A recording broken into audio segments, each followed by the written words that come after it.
Now, for many anxious citizens, the problem of our time is not just that so many challenging things are happening in the world, but that so much disinformation is spread about them. How can we even have a proper conversation about things going wrong when so many people seem intent on dividing and confusing us with falsehoods? This is, in reality, an understandable mashup of connected concerns: conspiracy theories on social media, falsehoods propagated by politicians, and the worries about clever targeting techniques by people like Cambridge Analytica. But of late, it's the geopolitical nonsense that's been at the fore, deliberate falsehoods spread by nations, one nation in particular, about chemical attacks or whatever. These are designed to breed distrust. Propaganda is hardly new, but it does feel like the game has changed. Gabriel Gatehouse has been trying to work out the new rules.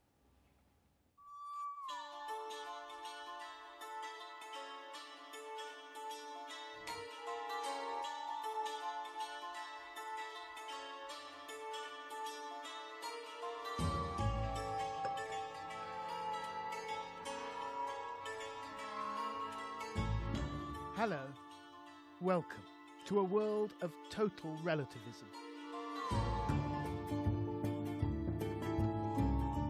This is a world with as many realities as there are points of view. In this game, seeing and believing have switched places. It may look confusing at first, but don't worry, sit down, relax. You might like it here. Then again, you might not.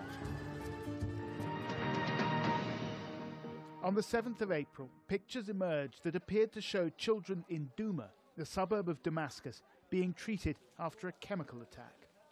The Syrian government has used chemical weapons in the past. The view in the West was clear. It looked like they'd done it again. If they are found to be responsible, the regime and its backers, including Russia, must be held to account. But from Moscow, things looked very different indeed. Более того, у нас есть неопровержимые данные о том, что это была постановка очередная. И к этой постановке приложили руку спецслужбы одного государства, которое сейчас рвется быть в первых рядах руссофобской кампании. That certain country, Russian officials made clear, is Britain. In war, there are often disagreements over who's responsible for an attack. But this is different. The narrative has evolved over time, so as soon as the attacks were reported, you saw well-known pro-Kremlin and pro-Assad internet trolls advancing the narrative that this was a genuine attack but had been committed by the rebels. But then quickly you had more official sources, so particularly the Russian Foreign Ministry and the Russian Defense Ministry, saying the whole story is a fake, the images are a fake, the videos are fake, the story is a provocation. In the real world, this is a binary situation. Either there was a chemical attack or there wasn't. On the ground, a team of international experts is checking. But meanwhile, in the world of information warfare, the Russians are on the offensive. Good afternoon, ladies and gentlemen. Moscow's chief diplomat in London has been holding marathon press briefings, covering topics from Syria. The white helmets are supported by the British government. They are giving them money. And they are famous for staging fake chemical attacks. To Salisbury. We get the impression that the British government is deliberately pursuing the policy of destroying all possible evidence. To a multimedia presentation on Iraq. My judgment as Prime Minister is that this threat is real, growing, and of an entirely different nature to any conventional threat to our security that Britain has faced before. The programme in the form that we thought it was did not exist in the way that we thought, so I can apologise for that. Russia makes no secret of the fact that it believes it's fighting an information war. Those who study this campaign say Moscow is using a mixture of methods to produce a potent propaganda cocktail. You have state-controlled sites, you have the state bureaucracy, you have state diplomats, you have allegedly independent websites, you have allegedly independent broadcasters, and you have allegedly independent trolls and bots. But you see that they all work together, they all amplify the same messaging, and they all support the Russian government's narrative, and they all attack the Russian government's critics. One of those who's been named in UK government analysis, variously as a Russian bot or a troll, is someone with the Twitter handle Ian56789.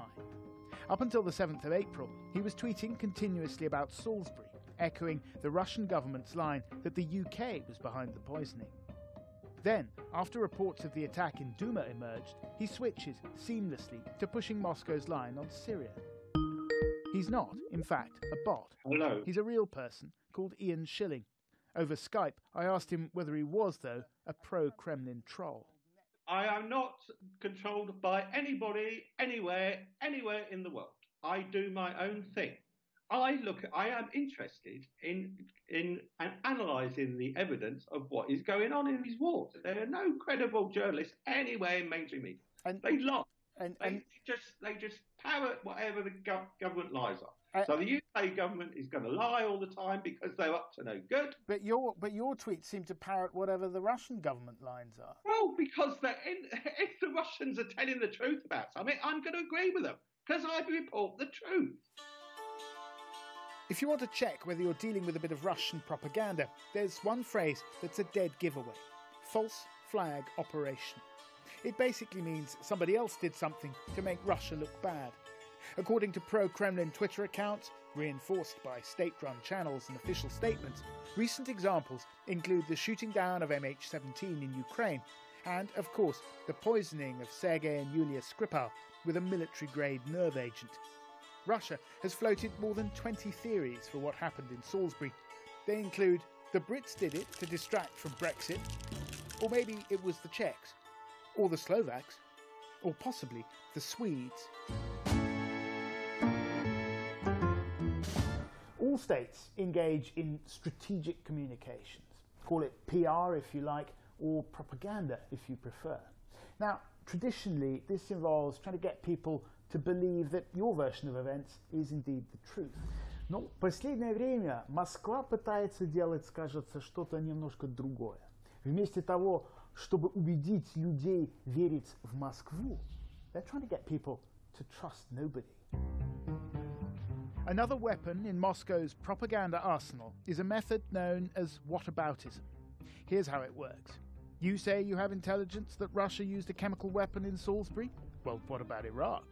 One narrative is effectively neutralised by another, apparently unrelated objection.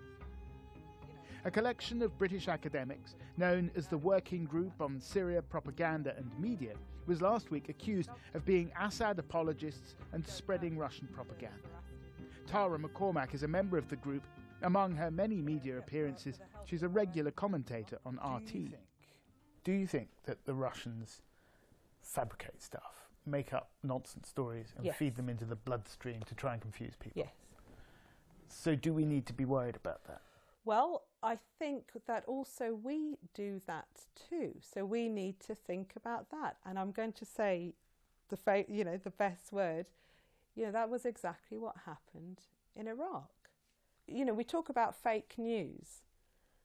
The kind of dodgy dossier, as it became known, the claim of 45 minutes, that is the most astonishing case of fake news you could have. Some people would call you a useful idiot. Yes, I know. Well, that's fine. But I think if asking for evidence and due process and caution is to be a useful idiot, I think that says much more about the accusers than about me. And indeed, almost to ask for them, and I have experienced this, is to be dismissed as a traitor. So, well, no, I'm sorry, I actually thought that was quite an important part of British democracy. One of the hallmarks of a healthy democracy is a robust and open exchange of ideas. We may disagree, but our disagreements are based on a set of commonly accepted facts. But what happens to a society when, amid an avalanche of information online, the boundaries between truth and fiction become blurred? I think the public space is being eroded because of the amount of anonymous communication that we receive. When you know who's speaking or from whom your letter came, or even which newspaper you're reading, you have got a certain hold on what's relevant to judging what the content.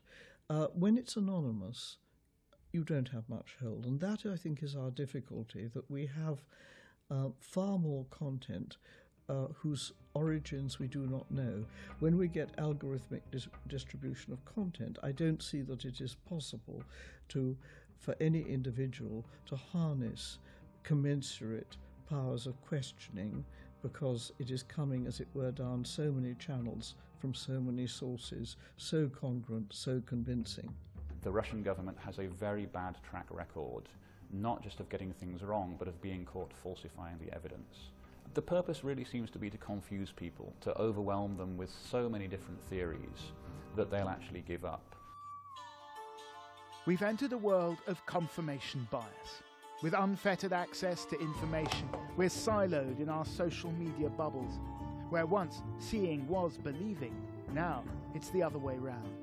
And here's what the new propagandists of the 21st century have realized: the more we see, the less we understand. Gabriel Gatehouse there, that was produced by Stuart Denman. Well, look, I'm joined by Alistair Campbell, who was spokesman for Prime Minister Tony Blair, and Peter Pomerantsev, author of Nothing is True and Everything is Possible, The Surreal Heart of the New Russia. Peter, how new is what we're seeing at the moment? Well, in a way, it's very, very old. In Soviet times, there were whole KGB departments designed to spread what was known as active measures, or desinformация, which was exactly that, to spread sort of hoaxes and fakes into the Western media. So in a way, what the Russians are doing draws on a very old tradition, and it's a tradition that, you know, every kind of like psyop in the world, every military has. I wouldn't say it's even unique to Russia. But kind of what's happened now is, as your excellent reports, I think, kind of accentuated, sort of new media has made it much easier to do. There's some sort of philosophical mood where people feel very relativistic at the moment. On the one hand, on the other hand, kind of approach to things has reached a sort of absurdity where people can't seem to agree on anything anymore. So you're having this kind of like weird mix of a foreign power using disinformation, new media, and a kind of weird mood in society. Yeah, did you agree with that, Alistair Campbell, that we are in a strange time, and it's not just the Russians? It's fueled by a lot of other things, particularly the... I think the Russians were onto this much faster, and I think they were onto it from the perspective that it could benefit them, and the whole concept of hybrid warfare that certainly our intelligence agencies and military have been talking about for some time, I think felt that we were very much behind the game. I think the other thing, which wasn't in the programme, I understand why, but I think your opening item this evening about Trump, I think having Putin operating the way that he does, but also now having an American president who feels no compunction about lying whatever, also here, having had Brexit frankly won by an awful lot of lying, and the liars then promoted to very senior positions. Right. So I know you don't. Yeah, talk no, about no, Brexit, I don't want to get annoyed about Brexit. Well, obviously, but I think it's part of the same thing. I think what's happening is that, and you used the word about being polarised. We're all driven, and Mrs. O'Neill there talking about the algorithmisation of life. We're all driven further and further into our own little concentric bubbles. Where the echo chambers, so-called. Yeah. Peter, does it matter, though? I mean, if anyone wants the truth, all right, you can watch the BBC, read The Guardian, The Telegraph, The Times, and you will know what you're getting. You don't have to look at unsourced rubbish on the internet. I mean, you know, it takes a modicum of sort of information hygiene protects you against this, doesn't it? I don't know. I think you know, I think, why would anybody want the facts? Facts are terribly unpleasant.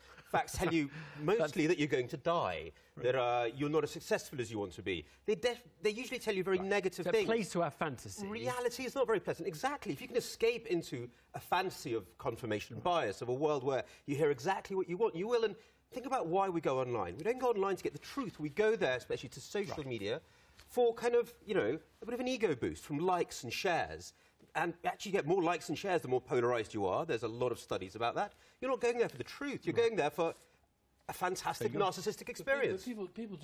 People would prefer to know that if they're seeing something that they can believe it. But I think it is really difficult now that... So, for example, when you look at Duma and what happened there, I mean, there were reports on Russian television, interviews with Russian military in front of incidents that our military was saying did happen, and they were saying nothing ever happened. How can you actually work out what is true? So in a sense, you're forced to take sides. Yeah. Alistair, I know I'm going to ask the question that the entire audience is thinking. How do you know what they're thinking? they're probably thinking, why didn't he want him to talk about Brexit? Anyway. No. Did the old political establishment, let's not just talk about Iraq for the moment, did the old political establishment, of which you were such a big part in communication terms, did you create a hostile environment to truth over many, many years that, if you like, laid a groundwork in which the political establishment had very little trust capital in the bank? I really don't think so, no. I think that if you look at the whole time that I was doing the job with Tony Blair, I think that the reason it became so controversial was because actually the media was changing so fast. The media landscape was changing out of all recognition. Did you ever lie? Did you ever tell a direct lie? No. Never ever told a direct lie? No. I know that you don't think you lied on Iraq, but you never told a direct lie to the media? No, because when I was doing briefings, for example, I felt the same pressure that Tony Blair felt when he was at the dispatch.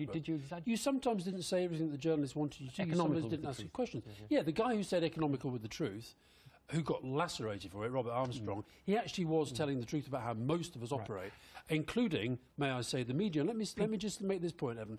I do think that the real corrosion of trust has come from the fact that most spin these days actually comes from journalists. And now that's ventilated. Well, journalists are allowed to spin, ventilated, and they're that's held now to account ventilated for what by they say. social media where everybody can do the same. Don't blame everybody else. I mean, do you at least agree, because this is the one that came, I think, very strongly out of the piece, is that when people are asked, you're telling a lie about Litvinenko, they say, what about Iraq? Do you agree that at the very least your dodgy dossier created a credibility gap for Western institutions? Well, you say don't blame, but the fact that, for example, there have been 5 inquiries. This is the bit I didn't want to get into. But do you think those inquiries persuaded anyone? Is that, I suppose, my question? Do you really think that the inquiries have laid it to rest, or do you accept that actually trust... For those who don't want to believe, no, they haven't.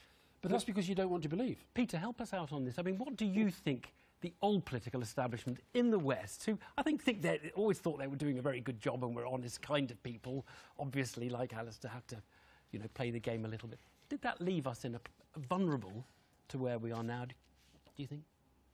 Look, there's been many, many historical factors, and we all have to deal with the past, and that's incredibly important. It's bracing to be here in Britain in a culture where I see the journalists sort of like interrogating the former political operative in such a great way. Certainly wasn't possible in Russia when I lived there. But listen, my great worry is, I was still like, I think I was at university still when all that happened. I hate to see children in Syria paying the price for some weird English quarrel you're having with each other, which I'm glad you're having it. There are children being killed now. And can we get over this kind of Alistair Campbell problem that quite rightly you're investigating and thinking about what they're going through? Similarly in Ukraine, I don't see why Ukrainians have to pay for Alistair's mistakes.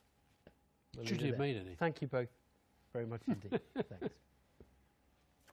If anyone from the Russian government is watching, we'd love to have you on the programme at any time to hear your perspective on this.